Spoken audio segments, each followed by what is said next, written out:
Rishus Rabbi May, Choshev Rabbonim, parents of Tiferes Moshe.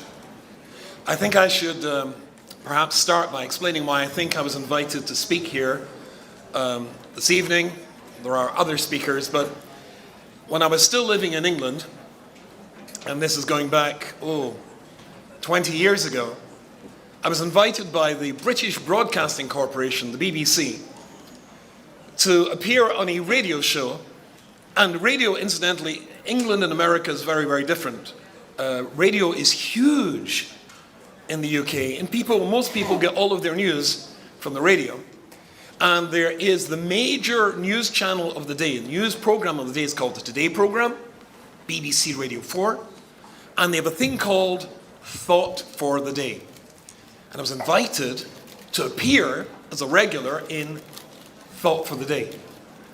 It is a little talk which you have to give with a beginning, a middle, and an end in 4.5 minutes. Now this is 4.5 minutes, BBC 4.5 minutes. That means 4 minutes 30 seconds, not 4 minutes 29 or 4 minutes 31, but precisely 4.5 minutes. You have to write your script, and Baruch Hashem, I was matzliach, successful. I became a regular in Thought for the Day. As a consequence of that, I was invited to another regular BBC show. It was then the largest show in the UK. It was called the Terry Wogan Show. Another sort of break where a moral idea was conveyed. I became a regular in this. 3.5 minutes. A beginning, a middle, and an end. 3.5 minutes. Now that's the BBC. That means 3 minutes 30 seconds, not 3 minutes 29 or 3 minutes 31, but precisely 3.5 minutes. And Baruch Hashem, I was successful in that. And then I get invited to become a regular in BBC World Service. 2.5 minutes. Now it's BBC 2.5 minutes. 2 minutes 30 seconds, not 2 minutes 29 or 2 minutes 31. And so, with a minimum audience of 156 million people, when people heard all over the world that there was an Orthodox rabbi who could speak with a beginning, a middle, and an end in 2.5 minutes, my speaking career was launched. And I expect or suspect that's why I'm here tonight. Although the truth of the matter is, the real reason I'm here, and maybe you can hear in my voice, when I was speaking on Friday to the school, they said, "Do you need a microphone?" I said, "No, I don't like using a microphone." And over Shabbos, I lost my voice. I also have conjunctivitis, so I can't see my notes. So I might talk about Shkita or something completely different tonight. But the real reason I wanted to speak here tonight for this school is because I looked up the school online. I looked up the history of the school. I looked up the mission of the school. I saw that your school has its roots in Slobodka, as Rabbi May mentioned before. And also I saw the history of the school, and I thought, I must go. First of all, it wouldn't be very nice to let you down 2 hours after Shabbos. But when I realized the school was created 64 years ago, I thought, that's been a Shemaim. I was created 64 years ago. And Slobodka, in our family, Slobodka, my late wife's Zeta learned in Slobodka. There was a reason I felt that I had to be here tonight. And I have to tell you, I once did a calculation that I have spoken or taught in over 300 schools all over the world. From non-Jewish schools like the exclusive Rodine in the south coast of England, where Her Majesty the Queen sent her daughter, Princess Anne. When I spoke there, and I'm not exaggerating, at that school, to the Jewish girls obviously, but at the school at the time there were 14 princesses at the school and 22 daughters of prime ministers or presidents from all over the world. So whether it was that school, Chetham's School of Music, to Yeshivas, and the Frummas schools, I think I've spoken at 300 schools, at least 300 schools in my career all over the world. And when I saw what your school was and its history, I thought I am very proud to add this to my total of schools that I'm teaching at or speaking for the very simple reason, reading about what your school is, it's very special. do you realize you have a special school with special staff that you send your children to? You know, the word we're talking about is chinuch.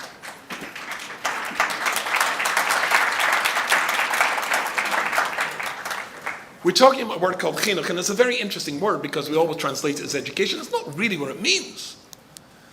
Mizmor Shir Chanukah Sabayis Ladovi doesn't mean it's a song of educating a house.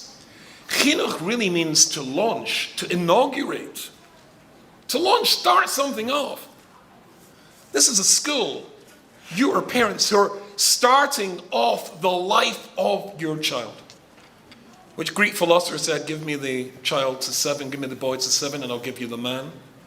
How we grow a child at the beginning of his chinuch, that's going to direct the rest of their life. Get it right at this stage, and the gift that you're giving your children for the rest of their life is a very fabulous gift. And I have to tell you, it all depends on a partnership between the parents and the mechanchim, and the teachers, and the rebbes. A partnership means that both are working together in the same project. You got a partner in your business, it's the same business. The business that the rebbes and you, the parents, are in is the same project of launching your child for a fabulous life. Because if you get a child at this stage and set them on the right path, everything will go beautifully. I have to tell you, I studied education. I don't know if you've noticed, I have an accent. Have you noticed that? I come from a place called Glasgow in Scotland, and I studied education at Glasgow University. And when I was there, they told us something which was absolutely fabulous. Listen to this, absolutely brilliant.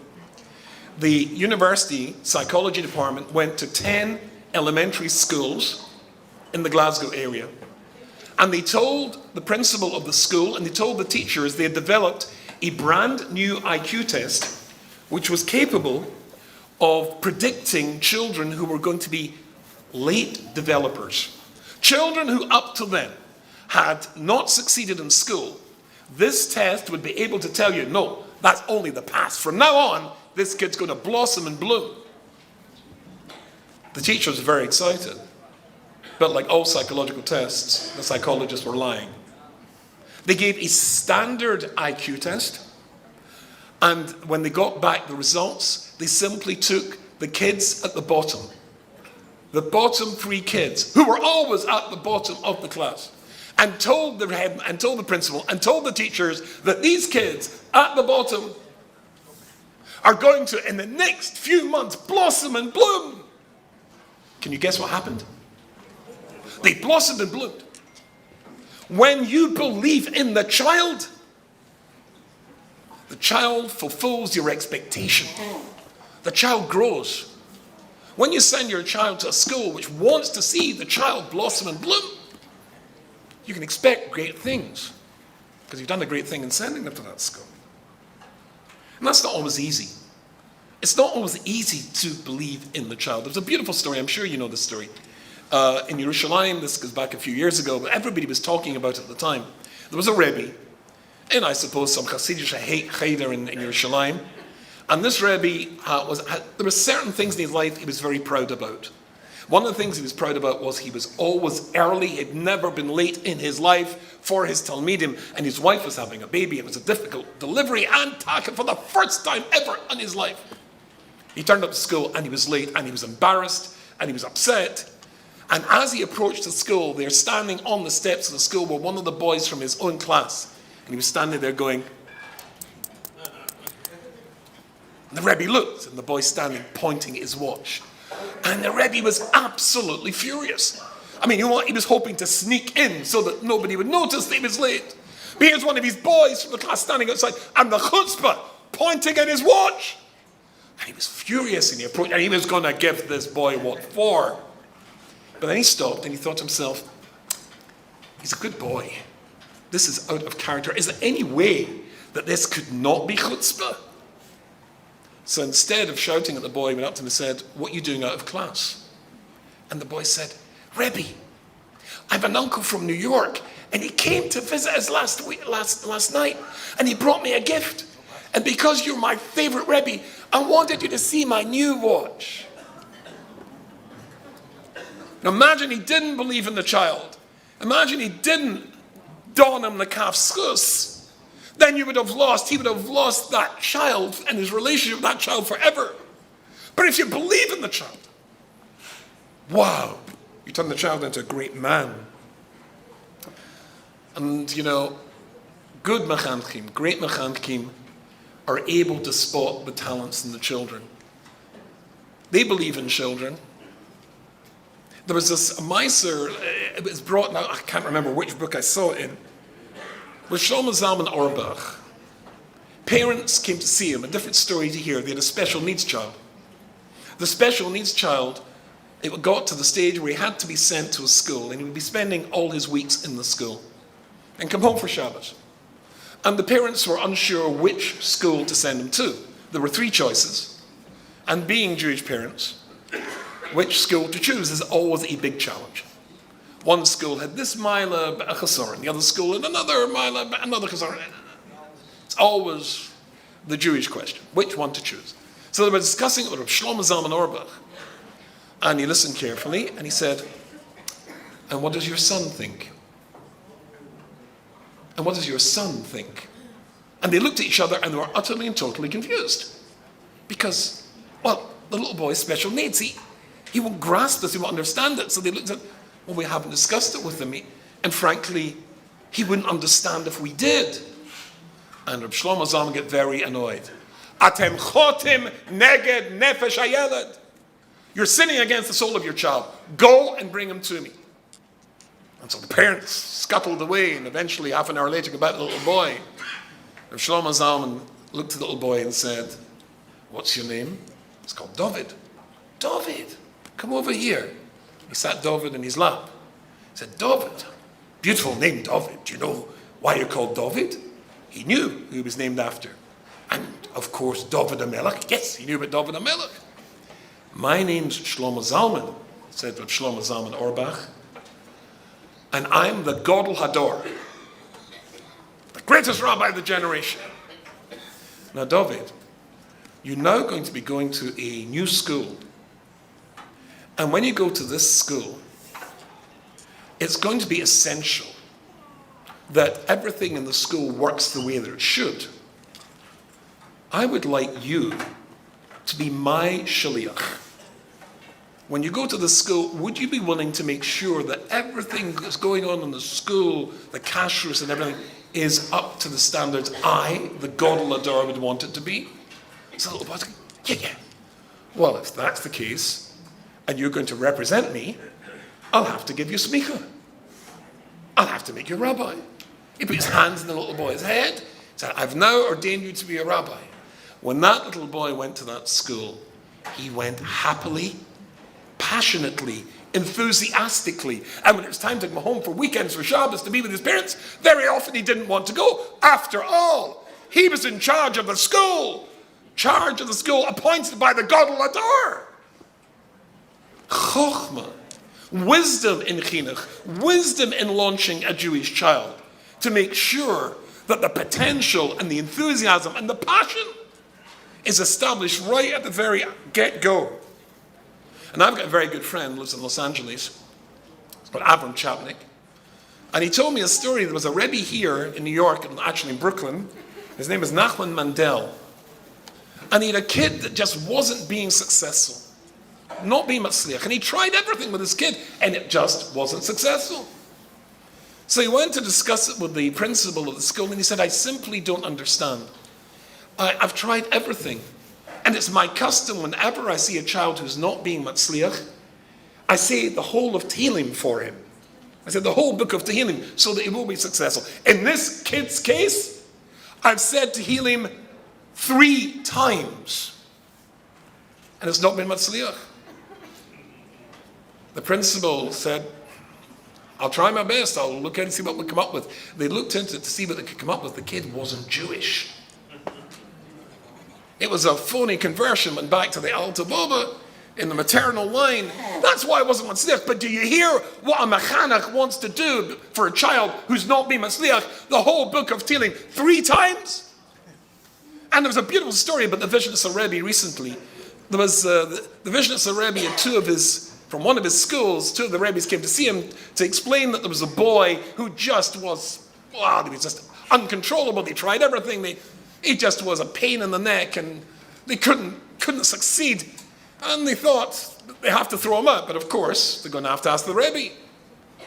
And the Rebbe said, what's the boy's name? He said, Yankel Rabbinim. The boy's Hebrew name. So they looked at each other. Yankel Ben Kleinschmal? The boy's Hebrew name. What's his mother's name? They looked at each other. You mean you haven't davened for this boy? Arise! And threw them out. Not of the school, but they got the Musa Drosha. You've got to want the child to succeed. Mechanchim like you have want your children to succeed. But we have to want our children to succeed as well. It's a partnership. I remember. Now let's be clear here. If we're in a partnership, that's the children and the parents. If you ask my children, now I have 4 sons and 2 daughters. If you ask my children, did your father and late mother, Aleh Shalom, do a good job in bringing you up? And my children say no, I'll have to accept their verdict. After all, they were our victims. However, if you ask my children, did your mother and father try to do a good job in bringing you up? And they say no, I can't accept that. I know we tried, but did we always succeed? Mums and dad, do you always succeed? Of course not, because you're human beings, and human beings make mistakes. I remember when I first started, I was in Gateshead Yeshiva for 7 years, and then I went to Cowlall in a place called Liverpool for another 3 years. And then eventually my time in full-time learning was coming to an end, and I moved from Liverpool to Manchester, where I lived before I moved here. And I was teaching in several schools. I was teaching in Yeshiva, and I was teaching in a Beis Yaakov. And teaching in a Beis Yaakov, that was a challenge for me, because I didn't have any sisters growing up. So I didn't know girls too well. Actually, I didn't have any brothers growing up. So I was an only child, or as I prefer to think of myself, unique. So I was teaching in the Beis Yaakov school. Now I, as I told you, had been to university and studied education. I was particularly impressed with the psychologist, the Swiss psychologist called Piaget. Piaget had spent, I seem to remember, 10 years doing research. I think it cost $50 million, this project, which showed that children whose parents had beaten them up were not as well adjusted as children whose parents had not beaten them up. And I was very impressed with this. As most psychology is very, very impressive. And basically, it came, now, I was teaching girls. I wasn't experienced, but Baruch Hashem, I can tell you with incredible modesty, because that's the first media I perfected, that I was very successful. And then it came, and I think it's the same here in the United States, the end of the year examinations. And after the examinations, the report cards. Now, there's an art form to writing report cards. You write the subject, Chumash, then the score that the child has achieved in the examination, and then the teacher's comments. This is where the art form comes in. You're never supposed to write the truth.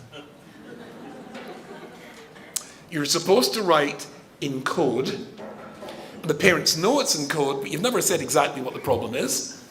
For example, if the teacher has written, could have tried harder this year, the teacher really means, did no work whatsoever. Sometimes misbehaves in class, set fire to the classroom. The teacher writes it in a way which implies something. The parent knows to decode it and realize what's going on. But I did not believe in this, because I had studied Piaget, I believed that you had to tell the parents the truth. If the girl had misbehaved, write down misbehaved. If the girl didn't do any work, didn't do any work. The other older and wiser teachers tried to warn me, but I was young and full of myself. And so off went my report cards, and then after the report cards, a week after they're sent out, there is, same here, meet the parents evening. And there was a hall about this size, and all around the hall there were tables where the teachers sat. There was my little name tag, Rabbi Y.Y. Rubenstein. And I have to tell you, I was so pleased, in fact, proud, to notice that almost every single set of parents were waiting to speak to me.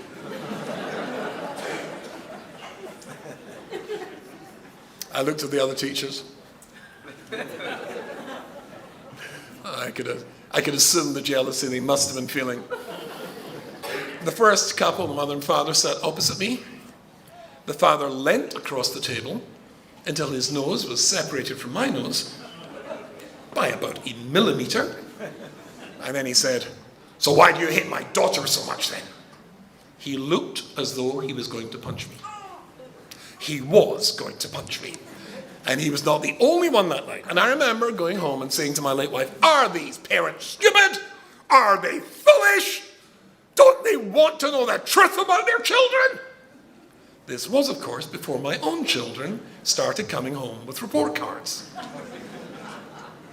When they did, if anybody wrote anything faintly critical of my perfect offspring, it was clearly because the teacher was an anti-Semite. Or mentally ill. Or a mentally ill anti-Semite. But there's nothing wrong with my child. No, parents get it wrong. We sometimes get it wrong by refusing to listen to anything wrong about our children or any criticism. We sometimes get it wrong in a million ways. Teachers get it wrong. Teachers write the wrong thing in the report cards and sometimes make mistakes. But because the school is founded on the philosophy of the Yeshiva of Slobodka, I thought it would be interesting to give you a Slobodka piece of Torah. The Alta from Slobodka, from Nosson C. Finkel, the Chetzadik Livrocha, he says and points out, now we all know this, in the Torah, after Hashem created the world, and he's finished the job, the Posset says, he sees it and it's toiv ma'oid. It's very good. Have you ever considered that phrase? Hashem created this world and it's very good. What's the implication of the words very good? That's very good. I teach in yeshivas and I teach young men, and you probably know that young men are, how should I put this in politically correct terms, challenged. I know this because I was a young man. I explained to them and I said to them, now, one day you'll be married, yes? Yeah. And one day your wife will make you a beautiful meal. Okay. And you, because you're a young man, will want to, as it were, bond with your wife, compliment her, and then you'll say to her, "No, well, honey, that's what I call a meal." Because you're a male, you think you just paid her a compliment. Because she's a female, she heard an insult. What was wrong with last night's meal? And the one before? And if her mother is there, there's a strong possibility you'll be wearing the meal as your yarmulke. Oh. Because the implication of this is very good is that something wasn't very good. And Hashem says, I created this world, and it's very good. Does that mean that he created worlds which weren't very good? Yes, says the Alta of Slobodka, quoting the Medrash and the Zohar, Hashem created other worlds that were no good. Does anybody know how many no good flops Hashem created before he gets it right? And this is Toiv Moed. Anybody know? 6? Oh, who said 6? Good guess. Anybody? Yes? Yes? You said 6 as well. Are you related?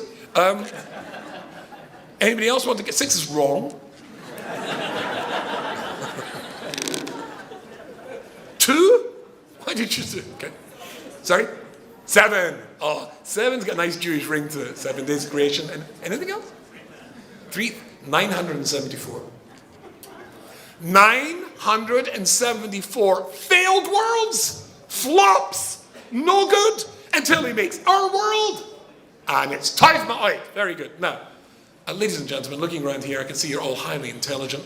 There is obviously two enormous problems with this. The first one is, and in case you never hear anything else in your life except this, it's worthwhile listening. There is only one word that does not occur in the vocabulary of the Almighty. Do you know what it is? Oops. Hashem never says oops. He doesn't make mistakes. He made 974 flops. Rahman al-Islam. Khalila. Hashem doesn't make mistakes. And even if you were to imagine, Kariyoko, that Hashem could make a mistake, why tell us about it? Why tell Moshe Rabbeinu and Har Sinai that there were 974 flops? There was nobody there from the previous world to tell us. Nobody said, oh, our world. Our world was horrible. It was cold and grey and overcast. It rained the entire time. In fact, we called the planet England. No, there was... So why tell us about it? And the answer, says the Alts of Vodka, Hashem intentionally made 974 failed worlds. Intentionally made. And let us know about it so that we should know that the basis of this world, our world, is getting it wrong before you get it right. It's getting it wrong before you get it right. If the Alta from Slobodka was here, and he heard that this current fashion in Chinuch, to make sure that every kid passes by lying, even when they fail, no, you passed. What nonsense is this? We only learn to get it right when we get it wrong. You explain to the kid, you made a mistake. Just because you failed doesn't make you a failure. Just because you failed doesn't make you a failure. You're only a failure if you give up. As a parent, do you make mistakes bringing up your child? Of course you do. Just because you failed doesn't make you a failure. And machanchim, we make mistakes. But just because we fail doesn't make us failures. We're in a partnership together to get it right. And to stand back and say, that didn't work. What else can work? Maybe I have to say Tehillim. Maybe I have to daven for this kid. Maybe I have to discuss it with Rabbi Meir or somebody else. I'm not being matzliach. You know, there is two friends of mine, two Choshev Rabbonim, and we were sitting together once at an event in London. One had a moisid which is well known and established. The other one had just started a moisid. Both very good friends of mine. And they were having a shmooze, sitting at the table. So the Rov with the old moisid said to the one with the new moisid the following thing. Tell me, are you at the stage where you can choose only the very best candidates? And the Rov with the new moisid said, no, we're not at that stage yet. Now, I should have kept quiet. I should have shut up. And anybody who knows me, and there are a couple of people here, will know that the name Y.Y. Rubenstein is synonymous with tact and diplomacy. But I, being Scottish, said, forgive me, what on earth is the point of having a moisid for the very best? The very best don't need you. The very best are going to be matzliach anyway.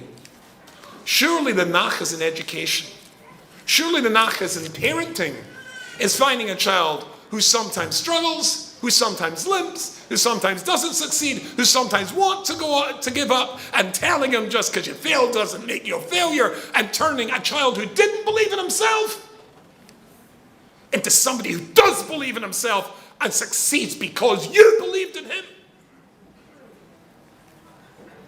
I saw in Rabbeinu Bechaya, when I was in Yeshiva, it was called Rabbeinu Bechaya. Apparently changed his name recently to Bachya, but I'm not sure. Rabbeinu Bechaya, he says, a Moira de Kazach. Rabbeinu Bechaya says, before every one of us was born, we were shown what our lives would be. There's that beautiful song. You know that song? I always forget the person. A.B. Rottenberg, Little Neshamala. Do you know that song? Come with me, little Neshamala. When I first heard it, I started to cry. It was so beautiful. I loved the tune. And that was true. Normally we understand we don't want to come here, and the Malach's going to take it, and the song goes, but Malach, I don't want to go, but the Malach takes you, brings you to this world anyway. And the irony is, when it's time up, we don't want to go back because we've got used to this place. We don't want to go back to where we came from. But Rabbeinu Bechaya says, no, you were shown what this life is going to be like. You were shown, and you chose to come here because only by being here could you be Matzliach. But I saw recently in a sefer by an Italian medieval Kabbalist, the Ramami Pano, and he says an astonishing thing. Before we were born, that's all of us, and your children, before we came to this world, you were taken into a room, and the room it's like a man's clothing shop or a woman's clothing shop, and there was racks full of beautiful dresses or beautiful suits.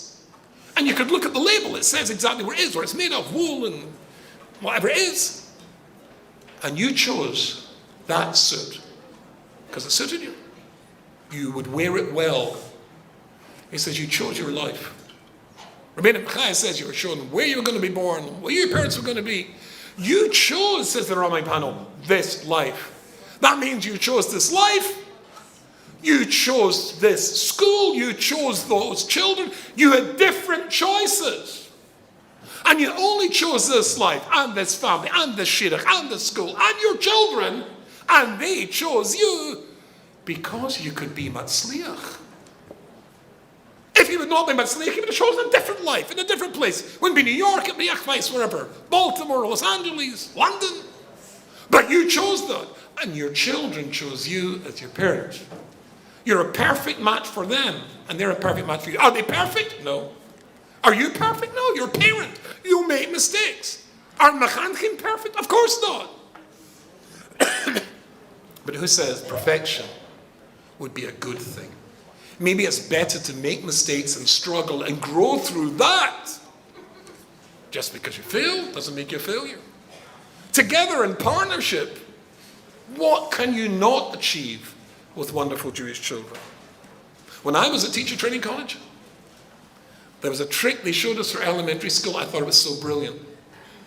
You lie to the children and you say the following line. Next term, you're going to be working in chavrusas in pairs, in a project, whatever project you want to make up.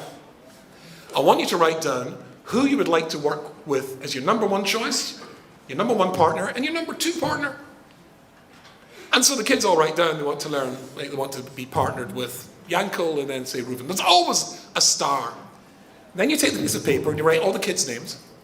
And in a red line from each kid, you've got the red line going to their first choice. And almost every single line goes to, let's say, Reuven. Because there's always a star in the class.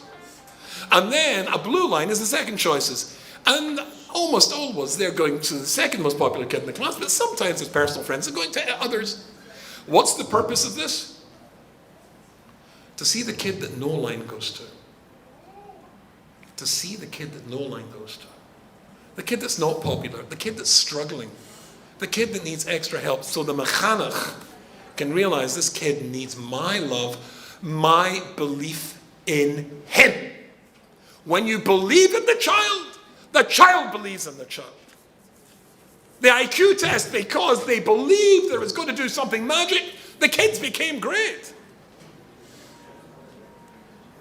Every morning, the child wakes up, and the child means you and me, and we make the first words that's supposed to come from our mouth is Modi ani lefanechem melech kelcha v'chaim shechsati v'nishmati give me matzor b'kigem b'chemlo with pity rabo emunosecha. Great is your faith. Great is your faith. Great is your faith? Aren't we supposed to have faith in you? Who do you have faith in? Hashem has faith in you. Hashem has faith in your children. That's a message we have to get across to our kids. The first thing Hashem Yisborach wants you to say, to come over your lips in the morning when you wake up is, I, the Bari Olam, who knows you better than anybody else, who created you, who knows all your strengths, all your weaknesses, I've got faith in you. But just because I've got faith in you doesn't mean to say you're going to do it yourself. You're not going to do it yourself. You're going to need your mom. You're going to need your dad. You're going to need your siblings. And you're going to need the best mechankim you can get. And asking around, and looking around, and looking at the history of this school. I think that's why you, all those years ago, went into that room in Shemayim and chose this set of clothes, this life, and those children, and this school, because you have to know to believe in yourself, to believe in your children, to believe in your school. And when you give them that start, a start with belief, you can believe that these children are going to achieve greatness. A good vote.